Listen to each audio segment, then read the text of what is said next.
In a stunning turn of events, Sir Keir Starmer has agreed to deport illegal migrants arriving at the British-controlled Chagos Islands to another far-flung UK territory, St Helena.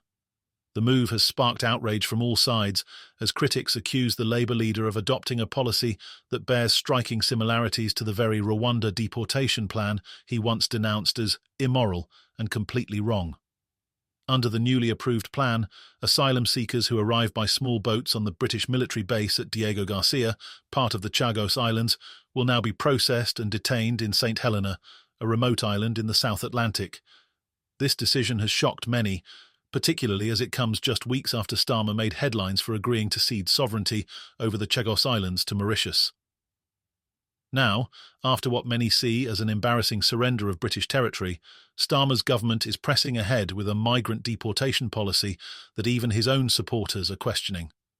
St Helena, a volcanic island over 5,000 miles away from Britain, is one of the most isolated places in the world, with a population of less than 4,500. Its small and struggling infrastructure has left many questioning how it will cope with the influx of migrants. Despite being given £6.65 million in Treasury funding to address a healthcare backlog, St Helena's limited resources and small-scale public services are already stretched thin. The decision has left the island's residents feeling blindsided and deeply concerned about the long-term impact on their community. The deal has drawn widespread criticism from political figures, legal experts, and human rights groups. Many are pointing to the glaring hypocrisy in Starmer's decision, noting that it closely resembles the very policies he opposed when he was in opposition. When the Conservatives proposed sending asylum seekers to Rwanda, Starmer was one of the loudest voices against it, calling it inhumane and a violation of international law. Now, faced with the reality of governing, Starmer's Labour government seems to be adopting a policy that mirrors the same strategy he once condemned. A key part of the controversy surrounding this agreement is the fact that it comes on the heels of Starmer's decision to hand over control of the Chagos Islands to Mauritius, ending decades of British control. Many political commentators see the two decisions as linked, with some speculating that Starmer is using the migrants as a bargaining chip in negotiations with Mauritius. Yuan Yiju, an assistant professor of international relations and international law, voiced his skepticism of the entire arrangement. Let me get this right.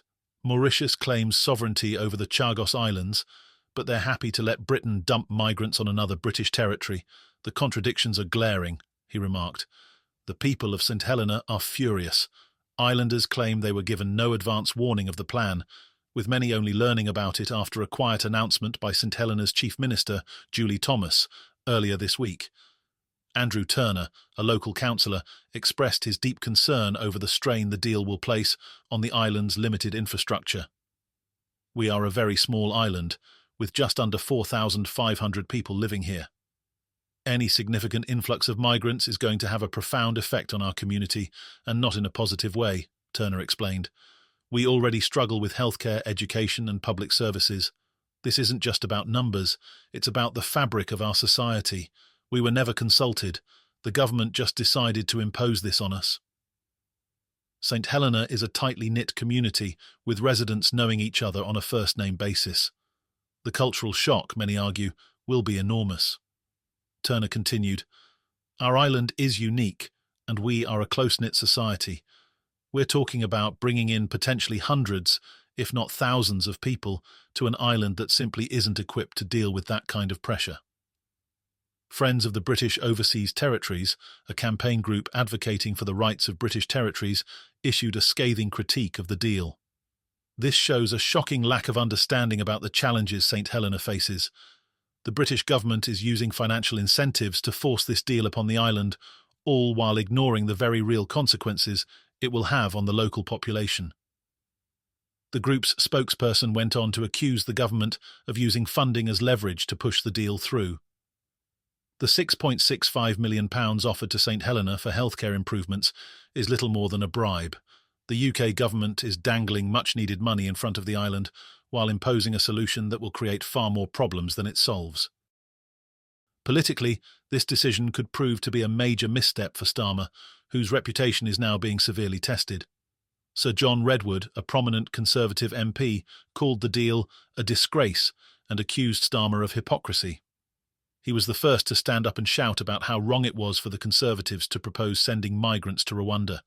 Now he's doing the exact same thing, but somehow thinks it's acceptable because he's doing it in British territory. It's a betrayal of everything he claimed to stand for. Redwood also warned that this deal could have long-term consequences for the UK's international standing. This isn't just about migration. Starmer is showing the world that his principles are flexible, that he'll say one thing in opposition and do the opposite in power. This kind of flip-flopping will damage our credibility on the world stage. Even within Labour, the move is proving contentious. Several Labour MPs have privately expressed their discomfort with the deal, concerned that it could alienate both the left-wing base and moderates who supported Starmer's opposition to the Conservatives' hardline immigration policies. One anonymous MP told The Guardian, "We need to be very careful here. This is exactly the kind of decision that could blow up in our faces. We campaigned against the Conservatives' immigration policies, and now we're implementing something almost identical. It's going to hurt us at the next election." Despite the mounting backlash, the Foreign Office has defended the arrangement. A spokesman told The Telegraph, "This government is dealing with a deeply troubling situation inherited from the previous administration. Ministers have worked tirelessly to ensure the protection of British territorial borders while also addressing the welfare of migrants. This solution provides the necessary contingency plans to uphold those responsibilities." The Foreign Office also stressed that the plan will only apply to migrants who arrive in Diego Garcia, the Chagos Islands' most populous and strategically important atoll. However, this reassurance has done little to calm the fears of St Helena's residents, who feel they are being made to pay the price for the UK's migration crisis. In the meantime, migration experts warn that this is only the beginning of a much larger problem. With the UK's departure from the European Union, Britain's border policies have come under increasing pressure. As the government scrambles to find solutions, it appears increasingly willing to look beyond its borders for answers, even if that means exporting its problems to far-flung territories.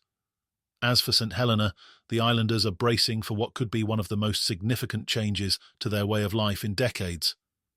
The question now is whether this small island can cope with the weight of Britain's migration crisis, or whether the burden will prove too much to bear.